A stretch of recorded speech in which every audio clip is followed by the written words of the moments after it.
Picture's worth 1,000 words. Big mess.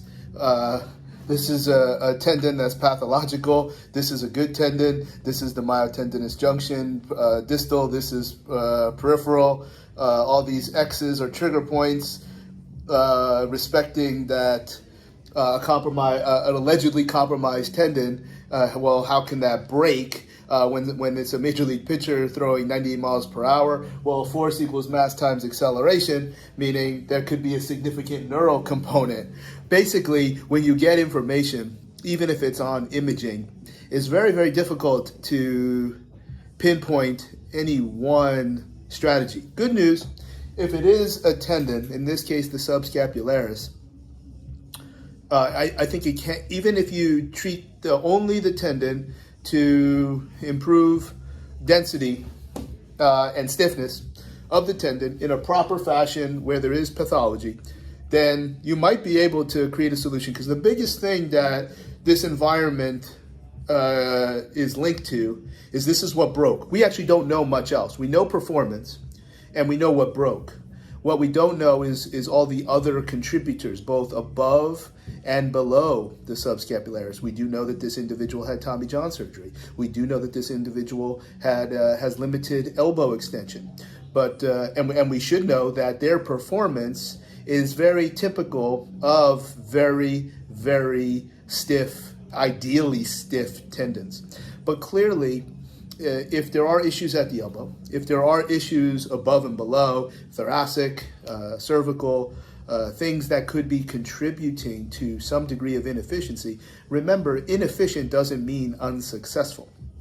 If you're throwing the ball 98 miles per hour and you are a major league veteran, well then you probably, I think, should be okay with paying that price. But often you don't know what price you're paying. Right now we know. Now, in this case, if the tendon is your target, well, sometimes in the cocking phase, that tendon can act like a ligament.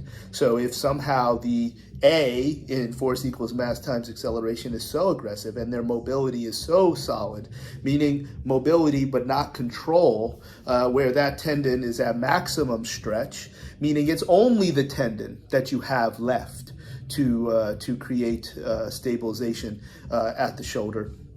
But if that tendon was so weak and didn't have ideal stiffness, I don't think there'd be a history of throwing the ball close to 100 miles per hour.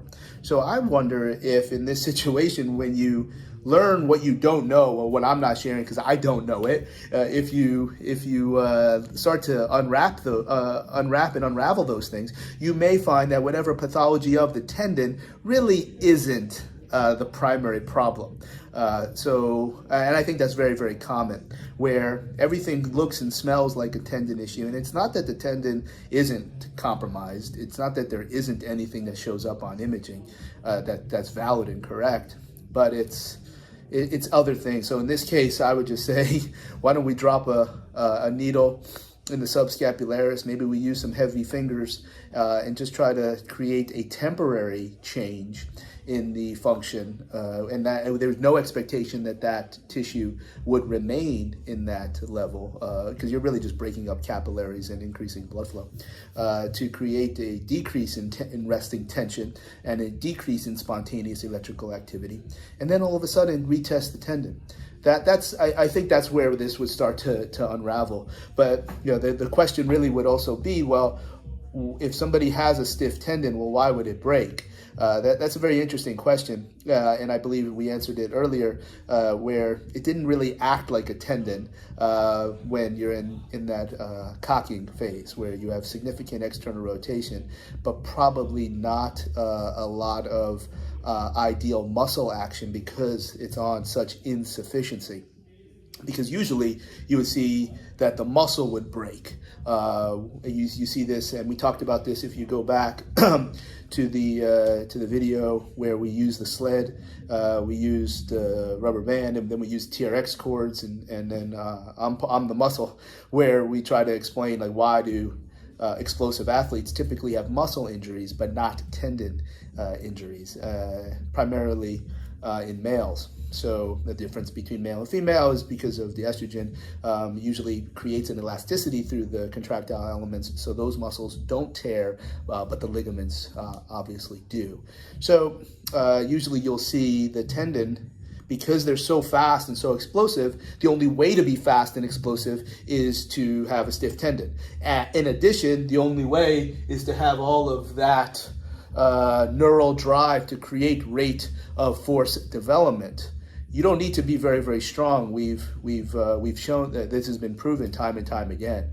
But when there is extreme stretch and that combined with a lot of inefficiencies, this is where things can land. So this is not a case study, but there's a lot of things that can be learned, because this training protocol is different than that training protocol, and then unraveling and understanding what's going on in the forearm and wrist, because they did have Tommy John, what's going on elsewhere at the shoulder. But at the end of the day, looks like a tendon, smells like a tendon, barks like a tendon, might not actually be a tendon, and it would take all of 5 seconds, if that, to ascertain really a clearer picture. So lots of things that make sense. But I think what's important, what begs the question, is that how do you have a tendon issue when you have extremely high levels of performance?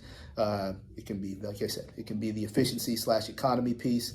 It can be, and again, we're defining performance by very explosive activity. Throwing a baseball 98 miles per hour should fall into that category. So asking those questions and seeing what makes sense or what doesn't make sense, I wonder if this is really a complete or accurate diagnosis. We know there's a lot of information missing. Find the information, do a keen movement evaluation, use like very, very dramatic special treatment to supplement what your evaluation. So you're treating to see what changes quickly, because if you have those levels of treatment skills, you can really unravel some things very, very quickly. But you're not treating to treat and create adaptations. You're treating to create quick changes so that you see what's authentic. Because if you can make that very, very quick change, it's not something that's deeply set in. It's not an adaptation.